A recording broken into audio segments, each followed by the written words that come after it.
வணக்கம் நண்பர்களே. நம்மள பல பேருக்கு ஒரு சந்தேகம் இருக்கும். பால் குடித்தா உடம்புக்கு நல்லதுன்னு ஒரு பக்கம் சொன்னாலும், அந்த பாலை குடித்தா சளி பிடிக்கும்னு பெரியவங்க சொல்லுவாங்க. இது உண்மையா இல்லை வெறும் பொருளையா? வாங்க இன்றைக்கி வீடியோவில் தெளிவாக பார்க்கலாம். ஃபஸ்ட்டு பாலோட நன்மைகள் என்னென்ன அப்படிங்கிறத பார்க்கலாம். முதல்ல பால் உடம்புக்கு நல்லதா அப்படின்னு பார்த்தீங்கன்னா, கண்டிப்பாக எஸ். பால் ஒரு கம்ப்ளீட் ஃபுட்டு. இதில் எலும்புக்கு தேவையான கால்சியம், தசை வளர்ச்சிக்கு தேவையான புரதம் மற்றும் உடலுக்கு தேவையான விட்டமின்ஸு, பொட்டாசியம், கார்போஹைட்ரேட்ஸ் இப்படி எல்லா சத்துக்களும் நிறைஞ்சது தான் பால். வளரும் குழந்தைகளுக்கு பால் ஒரு மிகச்சிறந்த உணவு. குறிப்பாக எலும்பு, பற்கள், மசில்ஸு, நர்வ்ஸு மற்றும் இம்யூன் ஹெல்த்துக்கு பால் நல்லா சப்போர்ட் பண்ணும். ஸோ பால் கண்டிப்பாக உடம்புக்கு நல்லது தான். நெக்ஸ்ட்டு, பால் குடித்தா சளி பிடிக்குமா? ஒரு முக்கியமான கேள்வி. இந்த கேள்விக்கு ஆன்சர் என்னென்னு பார்க்கலாம். பால் குடித்தா சளி பிடிக்குமா? அறிவியல் பூர்வமாக பார்த்தா பால் சளியை உருவாக்குறது கிடையாது. ஆனால் பால் குடித்த உடனே நம்ம தொண்டையில் ஒரு திக்கான ஒரு தடிமனான லேயர் ஒட்டுற மாதிரி ஒரு சென்சேஷன் இருக்கும். அதனால் ஏற்கனவே சளி இருக்கிறவங்களுக்கு அது இன்னும் அதிகமாக இருக்கிற மாதிரி தான் தோணுமே தவிர, பால் சளியை அதுவாக உருவாக்குறது கிடையாது. ஆனால் ஒரு சிலருக்கு பாலில் இருக்கிற அந்த புரதம் அலர்ஜியை ஏற்படுத்தலாம். அப்படி ஒவ்வாமை இருக்கிறவங்களுக்கு மட்டும் பால் குடித்தா மூக்கடைப்பு, தும்மல் அந்த மாதிரி வர்றதுக்கு வாய்ப்பு இருக்குது. அதாவது லாக்டோஸ் இன்டாலரன்ஸு, அப்புறம் மில்க் அலர்ஜி, ஆஸ்துமா அந்த மாதிரி இருக்கிறவங்களுக்கு பால் சில நேரம் அந்த சிம்டம்ஸ்லாம் ட்ரிகர் பண்ணலாம் அப்படிங்கிறதான் சயின்ஸ் சொல்லுது. ஸோ பால் சளியை உருவாக்குறது கிடையாது. ஏற்கனவே சளி பிடிச்சவங்களுக்கு பால் குடித்தா அந்த சிம்டம்ஸ் இன்க்ரீஸ் ஆகலாம். அந்த மாதிரி நேரத்தில் டாக்டர்ஸோட அட்வைஸை கேட்டுக்கோங்க.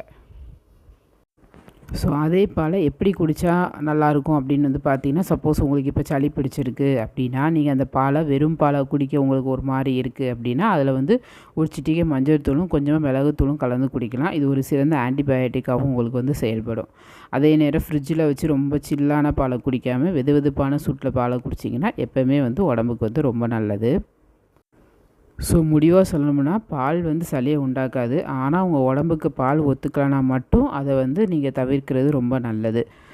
இந்த தகவல் உங்களுக்கு பிடிச்சிருந்துச்சுன்னா இந்த வீடியோவை லைக் பண்ணுங்கள், நம்ம சேனலை சப்ஸ்கிரைப் பண்ணிக்கோங்க. இந்த மாதிரி ஹெல்த் ரிலேட்டடான வீடியோஸ்க்கு நம்ம சேனலை சப்ஸ்கிரைப் பண்ணிக்கோங்க. அதே மாதிரி பால் பார்த்திங்கன்னா, நம்ம குழந்தை பிறந்ததுலேருந்து முதியவர் வரைக்கும் பால் குடிக்கலாம் அப்படிங்கிறது நமக்கு தெரியும். ஆனால் எந்த வயசில் எந்த மாதிரியான பால் குடிக்கணும் அப்படிங்கிறத இப்போ பார்க்கலாம் வாங்க. அதாவது குழந்தை பிறந்ததுலேருந்து 6 மாதம் வரைக்கும், அப்போ வரைக்கும் நீங்கள் பார்த்திங்கன்னா தாய்ப்பால் மட்டும்தான் கொடுக்கணும். இந்த வயசில் போய் பசும்பாலோ இல்லை மற்ற விலங்குகளோட பாலோ நம்ம கொடுக்கக்கூடாது. ஏன்னா குழந்தைகளோட செரிமான மண்டலம் அதை செரிக்கிற அளவுக்கு வளர்ச்சி அடைந்திருக்காது. ஸோ பிறந்த குழந்தையிலேருந்து 6 மாதம் வரைக்கும் தாய்ப்பால் மட்டும்தான் கொடுக்கணும். அதே 6 மாதத்துலேருந்து 1 வருஷம் வரைக்கும் பார்த்திங்கன்னா, அப்போ நம்ம குழந்தைகளுக்கு திட உணவுகளை கொடுக்க ஆரம்பிச்சிருப்போம். அப்பம்போதில் பசும்பாலை நீங்கள் நேரடியாக கொடுக்கக்கூடாது.